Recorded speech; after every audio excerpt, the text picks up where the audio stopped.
Good morning दोस्तों, मैं हूं गौतम कुमार और आप देख रहे हैं प्रतिभा फाउंडेशन में। आपका हार्दिक स्वागत और अभिनंदन है। साथियों, आज के इस वीडियो में इतना मोस्ट इम्पोर्टेंट आपको क्वेश्चन बताने वाला हूं, जो कि आप सी एग्जाम जो देने जा रहे हैं आप के लिए बहुत ही महत्वपूर्ण प्रश्न है। और ये 10 क्वेश्चन है और इसमें हर हाल में क्वेश्चन फंसने की संभावना है। ठीक है। और यह इतिहास सेक्शन से है और इतिहास सेक्शन में बिहार के इतिहास सेक्शन। ठीक है। तो निसंदेह आपको इस वीडियो को देखना चाहिए।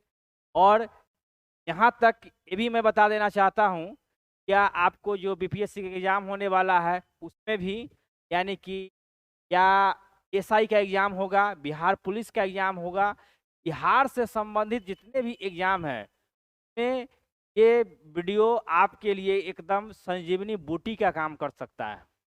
और जब मैं आपको बताऊंगा तो आप खुद समझ जाएंगे कि कितना इम्पोर्टेंट ये आपको मैं चुन के लाया हूं साथियों। और यह आपको बिहार बोर्ड के 8 का जो बुक है हिस्ट्री का, में आपको तो मैं आपको करेक्शन करके लाया हूं 10 क्वेश्चन, ताकि आपको एक आध क्वेश्चन भी फंस जाए ना तो आपके लिए फायदेमंद साबित हो। चलिए मैं शुरुआत करता हूं। देखिए, सबसे पहले ये आज को बता देना चाहता हूं कि पटना से संबंधित मैं क्वेश्चन लेकर आया हूं। तो क्वेश्चन पटना शहर से बन सकता है, ऐतिहासिक दृष्टिकोण कितना महत्वपूर्ण है, उससे मैं क्वेश्चन लेकर आया हूं।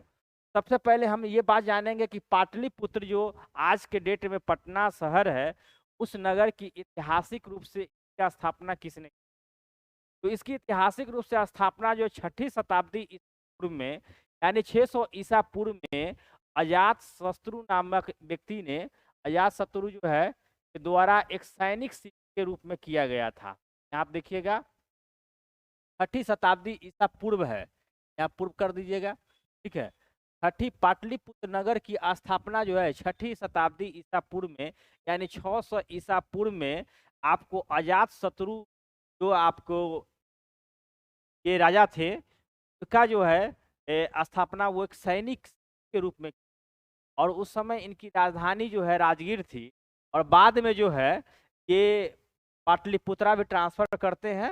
लेकिन आपको सिर्फ और सिर्फ अभी याद रखना है कि पाटलिपुत्र नगर की स्थापना कब हुई थी और किसने की थी। तो आप याद रखेंगे कि 600 ईसा पूर्व में अजात शत्रु द्वारा एक सैनिक शिविर के रूप में। ठीक है। अब आपको हम बताना चाहते हैं कि अगला टॉपिक में जो है, और इसकी जो चर्चा है ये आप कहाँ से प्राप्त करते हैं। समय जो है मेगस्थनीज नामक एक यात्री थे, जो चंद्रगुप्त मौर्य के दरबार में आए थे। के दरबार में आए थे, ये क्वेश्चन पूछता भी है, चंद्रगुप्त मौर्य के दरबार में कौन सा यात्री आते हैं। चंद्रगुप्त मौर्य के दरबार में जो है ना मेगस्थनीज आते हैं। और मेगस्थनीज के जो पुस्तक लिखे इंडिका, इंडिका से ही जानकारी प्राप्त होती है।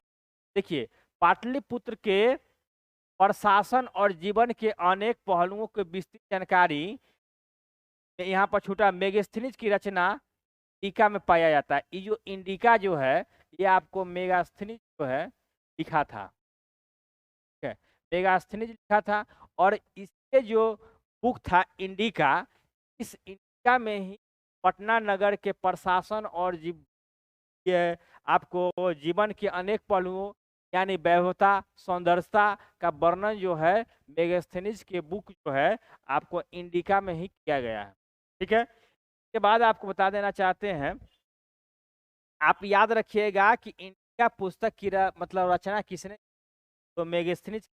और इंडिका पुस्तक में किस बात का वर्णन है, तो आप याद रखिएगा कि पाटलिपुत्र नगर के सौंदर्य और प्रशासन और अनेक जीवन के पहलुओं का उसमें वर्णन किया गया है। और मेगास्थनीज जो है चंद्रगुप्त मौर्य के दरबार में आया था। के बाद भी जो है ना आप मौर्य वंश के जितने भी आपको शासक थे, सभी का वैभवता का भी वर्णन इसमें किया गया है। के बाद आपको बता देना चाहते हैं कि मेगास्थनीज जो है चंद्रगुप्त मौर्य के दरबार में आया था। किसके दरबार में आया था? मौर्य के दरबार में आया था। ये काफी बीबीआई चीज है जो आपको मैं बता रहा हूँ। आप देखिएगा कि इससे पूरी संभावना है कि आप क्वेश्चन फंसेगा, क्योंकि मैं ये जो क्वेश्चन ले रहा हूँ ये आपको बिहार बोर्ड के 8 का जो बुक है हिस्ट्री का, उससे लिया हूँ। तो आपको जो सिलेबस जारी किया है बीपीएससी, तो उसमें अनिवार्य रूप से 1 से लेके चुका था कि 12 तक का कम से कम क्वेश्चन पूछेगा। तो ये आपका बहुत इंपॉर्टेंट इसलिए बन जाता है क्योंकि यह आपको बिहार सरकार के टेक्स्ट बुक से लिया गया है, ठीक है। और ये सारी बातें दिया हुआ आप भी जाकर देख सकते हैं। चलिए नेक्स्ट देखते हैं। नेक्स्ट में देखिए, अब हम लोग बात करते हैं कि गुप्त काल में, ठीक है। तो गुप्त काल में जो है पटना नगर की वैभवता और सौंदर्य की चर्चा जो है यात्री फाहियान ने किया है। आप याद रखिएगा, गुप्त काल में जो है यात्री जो है फाहियान जो है भारत आते हैं और उन्होंने पटना नगर का सौंदर्यता और वैभवता का अपने शब्दों में वर्णन किया है। के बाद हम लोग आते हैं 1541 ईस्वी शेर शाह सूरी है के बाद पटना शहर जो है, जो पाटलिपुत्रा के नाम से जाना जाता है, पाटलिपुत्रा को एक बार पुनः जो है निर्माण किया गया शेर शाह सूरी द्वारा। ये 1541 ईस्वी पटना गंगा नदी और गंडक नदी के संगम पर एक दुर्ग का निर्माण किया गया था। यहाँ देखिए, शेर शाह सूरी ने गंगा और गंडक के संगम पर एक दुर्ग का निर्माण कराया था। ये काफी इंपॉर्टेंट बन जाता है क्योंकि ये बिहार टेक्स्ट बुक का आपका क्वेश्चन, ठीक है। अब इस जो बात की जो चर्चा है ये कहाँ मिलता है, तो अब्दुल्ला ने तारीख दाऊदी, देखिए अब्दुल्ला नामक जो व्यक्ति है, अब्दुल्ला नामक जो व्यक्ति है यानी लेखक है, एक किताब लिखते हैं, किताब का नाम है तारीख दाऊदी। ये भी काफी इम्पोर्टेंट हो जाता है। ये इम्पोर्टेंट हो जाता है कि बिहार टेक्स्ट बुक ये बात लिखा हुआ है और वहीं से लिया गया है। तो आपको बिहार टेक्स्ट बुक के सिलेबस में से अनिवार्य रूप से पूछेगा, इसलिए आप इसको पढ़कर और याद करके जाइए, और हो सकता है कि इससे क्वेश्चन आपको फंसे। और ऐसे भी या बिहार के किसी भी एग्जाम के लिए बहुत ही मोस्ट इम्पोर्टेंट। अब देखिए, अब इस किताब में इन्होंने शेर शाह सूरी के प्रशासन के विषय में वर्णन किया है, और इसी किताब से मदद से ये पता चलता है कि 45 ईस्वी शेर शाह सूरी ने गंगा और गंडक के संगम पर एक दुर्ग का निर्माण कराया था, ठीक है। अब देखिए, एक वीडियो को देख लीजिएगा तो एक दो बार ना, तो आपको याद हो जाएगा। चलिए अब हम आगे देखते हैं। अगला है कि 1856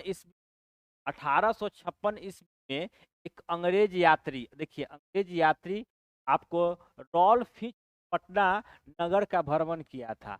अब पूछ सकता है क्वेश्चन कि आप कौन सा अंग्रेज यात्री है जो पटना नगर का भ्रमण किया था, ठीक है। तो आप याद रखेंगे कि ये ईस्वी याद रखेंगे कब किया था, तो 1856 ईस्वी में अंग्रेज एक यात्री है जो रॉल्फ फिंच नाम से जाने जाते हैं, वो पटना शहर है यानी पटना नगर का जो है भ्रमण किया था। ये आपको इम्पोर्टेंट बन जाता है। अब देखिए कि ये काफी इम्पोर्टेंट बन जाता है, इसलिए 1666 ईस्वी के जो 10वें गुरु है गुरु गोविंद सिंह, ये जन्म स्थली है। तो आप इसको भी याद रखेंगे, 10वें गुरु गोविंद सिंह का जन्म जो है पटना शाही में हुआ था, और इनका जन्म जो है 1666 ईस्वी में होता है। आप इसको जरूर याद रख सकते हैं कि ताकि आपके जन्म के 10 तो आपको पता होगा, लेकिन हो सकता है कि ये कब हो, तो आप इसको याद जरूर रखें।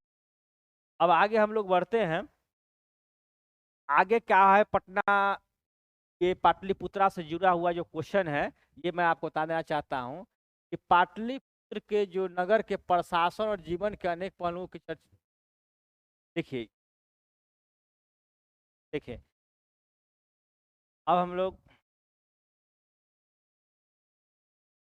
अब देखिए 18वीं शताब्दी के शुरुआत में, 18वीं शताब्दी के शुरुआत में मुगल एक राजकुमार होते हैं। क्या नाम होता है? मुगल एक राजकुमार होते हैं, का नाम होता है अजीमुशान, ठीक है। अजीमुशान जो है एक बार पुनः जो है आपको 18वीं शताब्दी की स्टार्टिंग में मुगल राजकुमार अजीमुशान जो होते हैं ना, पटना शहर का यानी जो पाटलिपुत्रा शहर जो रहता है उसको एक नव निर्माण कराते हैं। और नव निर्माण जब कराते हैं और उसका नाम जो है पाटलिपुत्रा नगर से छोड़कर दूसरा नाम रखते हैं, अजीमाबाद रखते हैं। अब पाटलिपुत्रा शहर का नाम क्या हो जाता है? अजीमाबाद। और ये किसके द्वारा रखा जाता है? कोई आपको 18वीं सदी में मुगल राजकुमार एक होता है अजीम उस्तान जो होते हैं, वो पाटलिपुत्र नगर का नव निर्माण करवाते हैं और उसका नाम जो है अपने नाम पर ही रखते हैं, उसका नाम रखते हैं अजीमाबाद। ठीक है। दूसरा बहुत ही मोस्ट इंपॉर्टेंट क्वेश्चन बन जाता है, पटना में जो है अंग्रेजों द्वारा अनाज के भंडारण के लिए आपका गोल घर का निर्माण कराया गया था। तो हो सकता है चूंकि ऐतिहासिक आधुनिक भारत के आधुनिक बिहार में ये महत्वपूर्ण हो जाता है कि गोल घर की स्थापना कब हुआ था। तो ये आप याद रखेंगे 1786 में गोल घर की स्थापना गई थी और इसका उद्देश्य था कि अकाल बहुत पड़ा था, समझे, तो अकाल से बचने के अन्न का भंडारण किया गया था, अनाज का भंडारण किया गया था। और वहाँ जो है आपको देखिएगा कि गोल घर बना हुआ, ऊपर सीढ़ी बना हुआ है और सीढ़ी ऊपर जाकर अनाज रखाता था ताकि कोई भी विपदा के लिए अनाज को सुरक्षित रखा जाए। ठीक है। तो साथियों आज के इस वीडियो में आपको इम्पोर्टेंट जो बिहार टेक्स्ट बुक का जो टॉपिक है इतिहास से जुड़ा हुआ जो क्वेश्चन की कुछ संभावना है वो मैं आपको लेकर आया हूँ, समय आगे भी लेकर आऊंगा और इसको आप पढ़ के जाइए। 100% आपको इस क्वेश्चन फंस सकता है। सोचिए अगर एक क्वेश्चन भी छूट जाता है तो कितना अफसोस होगा आपको। ठीक है। तो फिर इंतजार कीजिए नेक्स्ट वीडियो के लिए और ये टॉप 10 क्वेश्चन को आप दिमाग में नोट कर लीजिए ताकि आपका सफलता में मेरा भी कुछ योगदान मिल जाए। ठीक है। तो मिलते हैं नेक्स्ट वीडियो में। Bye bye.